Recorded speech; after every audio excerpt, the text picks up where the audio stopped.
สวัสดีครับพี่น้องเบิร์ดสกุลสุคนเนาะมื้อนี้บอยอดก็อยู่กับบ่าวต้นสวัสดีครับบ่าวต้นครับสวัสดีบ่าวยอดสวัสดีครับเอฟซีบ่าวยอดมาสู่คุณสุคนเนาะคือจังมื้อนั้นเนาะที่เฮาได้มีโอกาสเนาะอืมแบบโอกาสได้ไปถ่ายเนาะบ่าวต้นก็ได้ไปถ่ายมันบ่ไอ้ตามติดชีวิตบ่าวลังนะคือบอยอดก็มีได้โอกาสได้ไปถ่ายคือกันนะที่เฮาไปถ่ายแล้วรายได้เพิ่นดีนะรายได้เพิ่นก็ตกอยู่ที่ 16,000 บาทเนาะรายได้เพิ่นน่ะนะและก็มีหนุ่มลาวคนหนึงมาคอมเมนต์ว่าเฮาที่เฮาเว้าว่าไอ้ทำงานในประเทศไทย16,000 บาทอ่ะได้หลายกว่าทหารไอ้แพทย์ครูหมอลาวนี่บ่แม่นเรื่องจริงเพิ่นว่านี่อย่าเวอร์หลายเพิ่นว่านะ เป็นยังยังบ่แม่นเรื่องจริงอยากถามขึ้นว่าเงินเดือนครูเท่าไหร่เงินเดือนครูอยู่บ้านเฮาอะ2 ล้าน 5 3 ล้าน ก็ประมาณล้านแปดเนาะประมาณล้านแปดแต่ว่าเพิ่นบ่ยอมรับเด้เพิ่นว่าบ่แม่นความจริงเพิ่นว่า คือว่าทหารเนาะคือเขาเห็นทหารคือปีที่แล้วคือทหารออกมาหลายๆเด้ออกมาทำงานในประเทศไทยหลายเด้คือว่าถ้าว่าทหารบ้านเฮานี่นะเงินเดือนพื้นฐานซะขอบ่ต้องขอให้16,000ดอก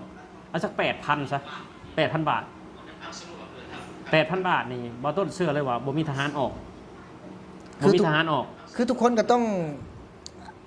เอาตัวรอดอะเนาะ แม่น ถ้าว่ามีเงินเดือนประมาณ 7-8,000เนี่ยบ่ต้นเชื่อเลยว่า บ่ออก บ่ บ่ ออก ต้องว่า 4,000 เอา 4,000 ไปบ่ต้นให้ 4,000 บาทนี่ เอาตอนนี้ 2 ล้านกว่า เพิ่นได้เท่าใดตอนนี้นะ บ่ต้นว่าบ่เกินล้านอ่ะ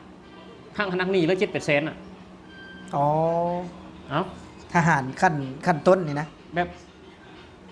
ทหารขั้นต้นคำว่าพันเอกพันโทก็อันนี้ก็เอาอย่างบ่ฮู้นะแต่ว่าเฮาคือเขาฮู้คือทหารแบบ คือเขาไม่ปี2ปีแบบนี้นะว่าง่ายซะ อ๋อ เงินเดือนพื้นฐานหรือว่าเงินเดือนเริ่มต้นของทหารใหม่ว่าง่ายซะ อยู่ เออ อยู่ที่ไอ้เพื่อนมายอดนาทีที่เฮียนด้วยกันนะถ้าเป็นทหารก็อยู่ที่ประมาณ1,200,000กี้ประมาณนี้แหละ อืม เพิ่นน่าจะใน10แหละมันได้ใน10แหละ อืม ใน10เลยได้บ่แม่นใหม่ปานใดเด้ อืม หลายปีแล้วได้ใน10แหละก็ประมาณนั้นนะแต่ว่าเป็นหยังคือแบบว่ามาเว้าใส่เฮาว่าเฮาเว้าเวอร์เกินจริงได้ที่แบบว่า เงินเดือนนี่16,000นี่น่าจะทำงานอยู่เป็นข้าราชการทหารนี่นะประมาณ2เดือน3เดือนเฮาเว้านี่เพิ่นว่าเฮาเว้าเวอร์เกินจริงคือบ่เอาเรื่องปกติแน่มาเว้า ก็เรื่องปกติแล้วนี่ก็เรื่องปกติก็เรื่องปกติ คือมันก็เป็นเรื่องจริงเนาะ แม่น ในมุมมองเฮานะเฮาก็ว่าเฮาก็เป็นเรื่องจริง แต่ว่ามาคอมเมนต์ว่าเฮาว่าเวอร์เกินไป ถ้าว่า แต่ว่า ถ้าว่ามาทำงานในประเทศไทยเลยเงินเดือน2 ล้านกีบนี่ถามบ่ต้นมาบ่ต้นก็บ่มาเนาะบ่ต้นบ่มาเนี่ยมาอยู่มาทำงานต่างประเทศแต่ได้เงินเดือน2 ล้านกีบนี่ไผสิมาถามนี่ไผสิโง่มา ทุกคนก็ต้องเลือกสิ่งที่ดีที่สุดอะ มันก็ต้องได้ดีกว่า ปัจจุบันเฮาถึงมาประเทศไทยอะเนาะคืออยู่พี่เงินเดือน7-8 ล้านนะคืออยู่บ้านเฮาได้2 ล้าน8ถ้าว่าเฮ็ดงานอยู่ประเทศไทยได้เงินเดือนล้าน8เฮาสิข้ามโค้งมาให้หยังถามนี่ข้ามโค้งมาใกล้พ่อใกล้แม่เห็นหยังใกล้บ้านเกิดเห็นหยัง คันแม่มันได้ มัน แบบ ได้อีหลีทุกคนมาได้อีกบางคนฮอดได้เขา25,000พุ่นคนลาวนี่นะ คนลาวมางานอยู่ไทย แม่นมันอยู่ที่ความสามารถของเขามันอยู่ที่งานของเขาพ่อม คือจังบ่แม่นแต่ว่าข้าราชการนะที่เฮาเว้าเนาะบางเทื่อเฮาก็ตอนเฮาเคยเห็นงานเนาะบางคนเพิ่นก็เคยเห็นงานอยู่ลาวจริงๆนะเพิ่นพอเพิ่นมาประเทศไทยเพิ่นก็โอ้รายได้แบบนี้ก็ดีกว่าเฮ็ดงานอยู่ลาวเด้บัดนี้นะรายได้ก็เหนือกว่าแบบว่าเฮ็ดงาน 3-4 เดือนก็บ่พอใจอีกนะมาแบบว่ายันเฮาลืนบ่หรือว่าเป็นจังไดคือแบบว่าบ่พอใจ คือว่าไทยเนี่ยเคยมาทำงานในประเทศไทยแหละอยู่ประเทศไทยบ่ได้อยากกลับไปเฮ็ดงานอยู่ลาวมีบ่มีมีแต่มาไทยแล้วมาเลยบ่อยากกลับอ่ะ คือกลับแล้วก็มาอีกเนาะ กลับแล้วก็มาอีกอ่ะเอาคือเบิ่งสังเกตเบิ่งอยู่ในด่านเนาะคนลาวออกนอกประเทศกับคนลาวเข้าประเทศตัวได้หลายกว่ากันให้สังเกตเบิ่งหั่นล่ะถ้าว่าโง่นี่นะ อยากให้เบิ่งเนาะ อยากให้เบิ่งถ้าว่าโง่นี่ถ้าคิดยังบ่ออกนะ คือจังแบบว่าเฮาว่าเฮาว่าเวอร์การที่แบบว่าเงินเดือนข้าราชการลาวอ่ะมันน้อยกว่าแรงงานน่ะมันบ่ได้เวอร์มันเฮาก็เว้าความจริง ก็มันได้หน่อยเรียกเงินเดือนครู่บ่ต้นบ่เกิน3 ล้านไป มันบ่ฮอดหรอก อยากเก่งกับ3 ล้านเอา3 ล้านถามว่า นี่ นี่ได้เพิ่มเท่าไหร่เงินเดือนน่ะ เงินเดือนคู่ครับคู่แบบว่าวัตกรใหม่นะ เออ 2 ล้านกว่ากี่ เออ 2 ล้านกว่ากี่ แปลว่า 2 ล้าน3ถึง2ล้าน ระดับพอดิพอมัธยม รับพอกับประมาณ2 ล้าน9 2 ล้านเก้า อ๋อ 2 ล้านเก้า แล้วก็อาจจะมีเงินนู่นนั่นนี่ประกอบอาจจะ3 ล้านกว่า แล้วหลายคนก็สงสัยว่าทำไมบ่ต้นกับบ่ยอดไม่รู้เนาะทำไมบ่จับรู้ เพราะ บ่แจ๊บเป็น คุณพ่อ เป็นคุณพ่อของบ่แจ๊บเป็นข้าราชการครู อ๋อ อืม เป็นข้าราชการครู คือว่าเป็นหยังคือครูอยู่บ้านเฮายังอยู่ได้เนาะคือว่าครูอยู่บ้านเฮาก็คือว่าเขาดิ้นรนน่ะสำหรับคนใดที่ดิ้นรนเนาะสำหรับเป็นครูแล้วก็ยังขายของออนไลน์ คันว่ามีหน้านี่คือจบนะเพื่อนอยู่ได้นะ คือว่าเป็นข้าราชการครูแล้ว คุณก็ต้องขายออนไลน์ คุณก็ต้องเลี้ยงเป็ดคุณก็ต้องเลี้ยงไก่ คุณก็ต้องทำนา เลี้ยงหมู ถ้าเป็นครูอย่างเดียวนี่มึงเรียบร้อยเลย เรียบร้อย เลี้ยงลูกพ่อใหญ่เลยอ่ะ ไอ้เงินเดือนคู่หันเอามาซื้อพริกเกลือไปนวด เออเออ หรือว่าเสื้อผ้าให้ลูกตอนเขาเรียนหนังสือบ่แม่นสิมาเลี้ยงชีพ ถึงขนาดต้องส่งเสียลูกร่ำเรียนบ่แม่นได้ อืม เป็นไปบ่ได้เด้ อืม พอเฮานี่เฮ็ดหน้ามีบ่อเลี้ยงปลาเลี้ยงหมู อืม พวกเราก็มีสีเขาวนำก็เอาไปเลี้ยงหมูเลี้ยงปลา อืม อันนั้นได้อยู่ได้ไดอย่าเฮ็ดเฮือนนี่ต้องอันนั้นนะแต่มีสิ่งหนึงขอดีอยู่ดีกว่าดอกมีขอดีอย่างหนึงคือ การไปหาหมอฟรีแล้วก็การกู้เงิน ในคนจนเชยมีอย่างต่างๆ นะ นะ การตัวนี้กู้เงินน่ะ อืม มันบ่เป็นสมบัติขอเสียสมมติแต่มีคนดีบ้าน กูเงิน แต่ถ้าสมมติว่ากู้การกู้เงินน้องสิราชการข้าราชการกู้ได้ง่ายเด้ ง่ายแล้วพอมีเงินรับประกันอยู่ดิ เขามีเงินเดือนแล้ว มีเงินอยู่แล้วฮะมีเงินอยู่แล้ว แต่ถ้าเกิดตัวสิทธาในเงินเดือนนี่จบบ่มีเขามาเลี้ยงลูกได้ นั่น เขา แหละ ใหญ่ปานนี้เขาบอกตรงๆ นั่นแหละทุกคน นั่ เนาะ นนะ คือว่าต้นเฮ็ดนะครูน่ะมันก็มีครูขี้ข้านมีครูขยันนะครูขี้ข้านก็ยังแบบว่าเป็นครู บอกแจ๊บผมบอกคุย เป็นครูเท่าไรปีก็คือแบบยังจนอยู่คือเก่า มันมีจริง เออ ผู้ขี้ข้านคือบ่เฮ็ดอย่างอื่นน่ะ คือตำรวจนะตำรวจเอาคือบ่ต้นอย่างน้อยบ่ต้นเห็นกับตำรวจดำเนาะบ้านเราหรือบ่ต้นปั่นจักรยานอยู่หั่นแหละบ่ต้นอายุ30ยังปั่นจักรยานอยู่หั่นอยู่ มันเป็นหยังเอาตำรวจน่ะ คือหลายคนก็แบบว่าตำรวจที่ไม่มีรถขับ ไม่มีรถขี่เนาะหรือว่าเจ้าหน้าที่อยู่ลาวเนาะ อืม เพิ่นรักความถูกต้องบ่แม่นบ่ยอดว่า บา เนาะ งทีเพิ่นก็คือเจ้าสิเฮ็ดอาชีพตำรวจนี่มันบ่ได้เข้าใจบ่คือคนไทยเจ้าเห็นบ่เลิกจากโรงเรียนมาเป็นครูเลิกจากโรงเรียนมาไปขายลูกชิ้นตลาดนัด อืม ไลฟ์สด TikTok ขายเสื้อผ้ามือสอง เออ คือว่าอยู่ในประเทศไทยนี่คือบ่ต้นเห็นทหารเนาะพอออกจากข้าราชการออกแบบว่าเลิกงานมาหนนะประมาณ4 โมงเนาะออกมากะไปขายไก่ใต้น้ำตลาดนัด อืม คือบ่แม่นสิเฮ็ดอาชีพทหารอาชีพตำรวจอย่างเดียวอ่ะ บ่พอกินเนาะ คือว่าไปอยู่ประเทศไทยอ่ะอาชีพตำรวจอาชีพครูเนี่ยคือเงินเดือนเพิ่นพอกินอยู่แล้ว แต่เพิ่นอยากได้หลายกว่าหั่นเข้าใจบ่คือครูบ้านเฮาบางคนว่ากูเป็นครูอีโก้สูงเด้อีโก้สูงทหารกับอีโก้สูงอ่ะ สมมุติว่าคือนี่เป็นทหารเนี่ยเพิ่นมันประมาณไหนเป็นตำรวจเนาะ อีโก้สูงอ่ะอีโก้สูงแมวกูบ่อยากเฮ็ดนะกูบ่อยากไปขายของตลาดนัดกูบ่อยากปลูกผักปลูกหญ้ากูบ่อยากเลี้ยงเป็ดเลี้ยงไก่อ่ะ ซื้อรถหยังเพิ่นวิตำรวจนี่ มันบ่มีแล้วอีโก้มันบ่มีเงินอ่ะ โอ้ เอา เอา มี สมมุติว่ามีคือบ่ยอดนี่เป็นตำรวจลาวได้บ่ ได้บ่เนาะ นี่เด้เนี่ย ได้ ท้องใหญ่ๆนี่ ได้ ท้องใหญ่ๆแล้วก็เน็บในเลยเนาะ บ่คือตำรวจบ้านเฮาบ่มีเน็บในเข้าใจบ่ อ๋อตำรวจบ่มีเน็บใน เสื้อตำรวจบ้านเฮาเพิ่นบ่มีเน็บในได้เพราะว่าเสื้อเพิ่นยุ่มเข้าในแอวอยู่แล้วเสื้อนั่น เออ บ่แม่นสิเสื้อป้อยแบบนี้ได้คือบ่ต้นนี่เนาะป้อยแบบนี้เนาะ อืม บางคนก็สิเสียบในเนาะเอาเสื้อไปนี่นะแต่ว่าบ้านเฮามันมียุ่มอยู่แล้ว แต่คือมันเน็บในเข้าใจบ่ อ๋อ อ๋อ มันมีแอวยุ่มตำรวจบ้านเฮานะแอวยุ่มเสื้อแอวยุ่ม เอา จะสังเกตดีๆบ่แม่นเน็บในได้ฮะ อ๋อ เออ คือนี่คือเบาต้นนี่สังเกตเบิ่งนะ อ้าวคือว่าบ่ต้นใส่เบิ่งเนาะคือเสื้อบ่ต้นนี่เสื้อแบบนี้มันเน็บในได้แม่นบ่เสื้อแบบนี้เน็บในได้ แต่เสื้อตำรวจบ้านเฮาเพิ่นสิยุ่มในนี่ยุ่มในนี่แต่มันเน็บในบ่ได้มันมียุ่มอยู่แล้วนี่แอวยุ่มข้างใน อ๋อ มันคือเน็บในแต่เบิ่งดีๆสังเกตเบิ่งดี คือแบบว่าคล้ายๆเนาะคล้ายๆแบบว่า ๆถ้าว่าครูเน็บในได้ครูอ่ะเสื้อครูเน็บในเสื้อครูนะ อืม เออ คือหนึ่งครูก็ต้องเป็นตัวอย่างให้น้องนักเรี บ่ ยน แบบว่า หรือว่า การออกแบบการออกแบบเสื้อผ้าออกแบบเสื้อครูให้เน็บในเข้าใจบ่ อ๋อแต่เป็นยังตำรวจบ่ให้เน็บใน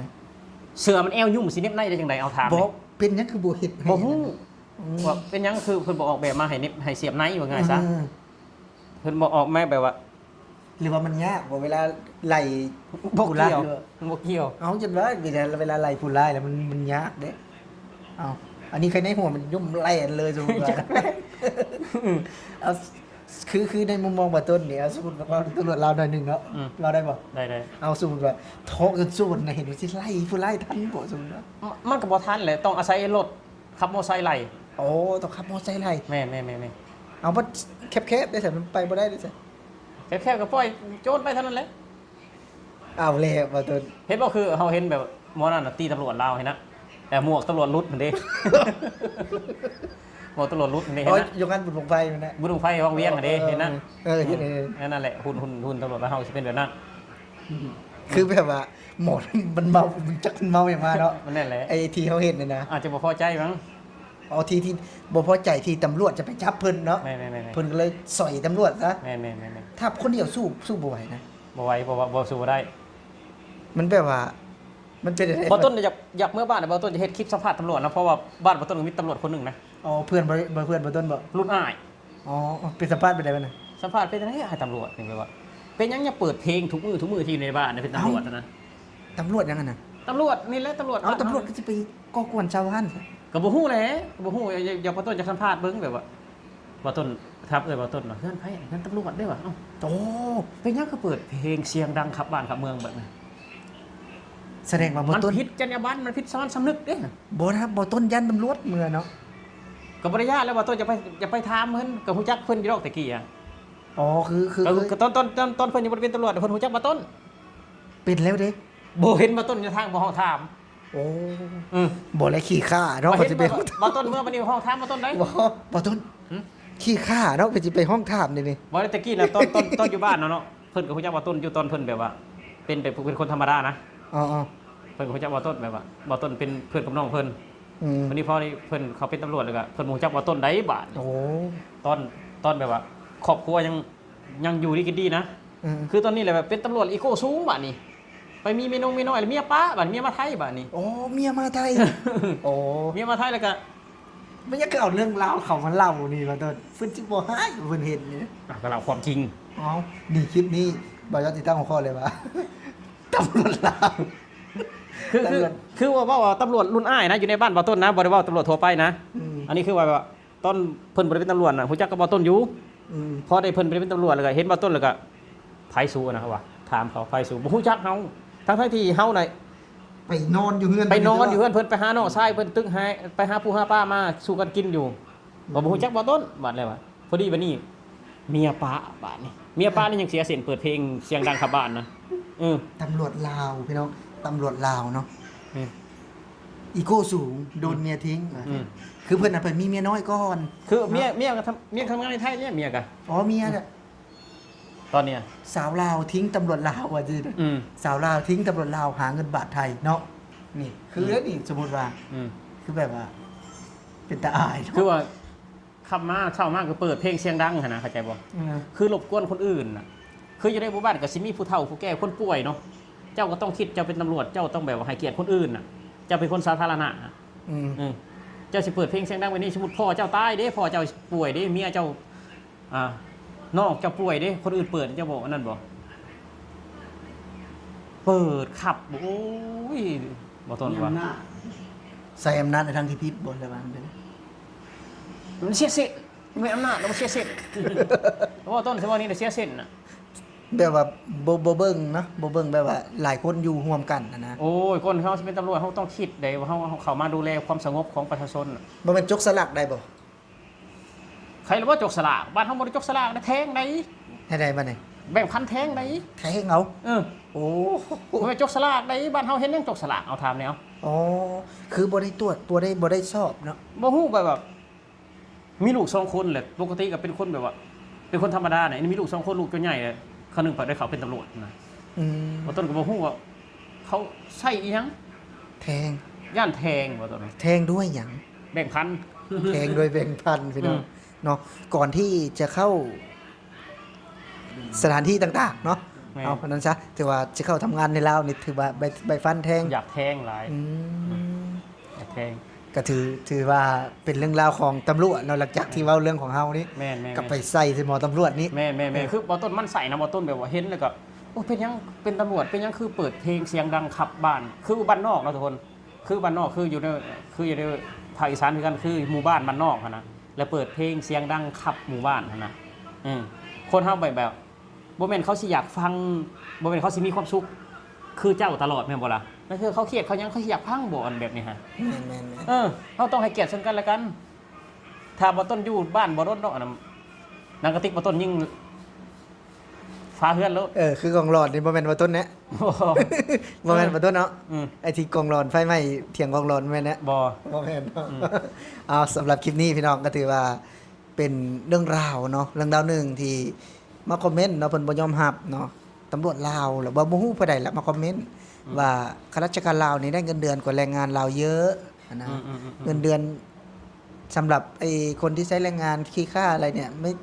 ไม่ต้องมาอวดหรอกพูดให้มันพอดีนะก็ถือว่าบ่ต้นเพิ่นก็เล่าเป็นของเราประมาณหนึงเนาะก็ถือว่าในมองเฮาเนาะที่เฮาฮู้ว่าจันจะถือว่าคลิปนี้ก็ขอบคุญขอบคุณเนาะทาง FC ฝั่งไทยเนาะทางเบาต้นพี่น้องเบาต้น Channel แล้วก็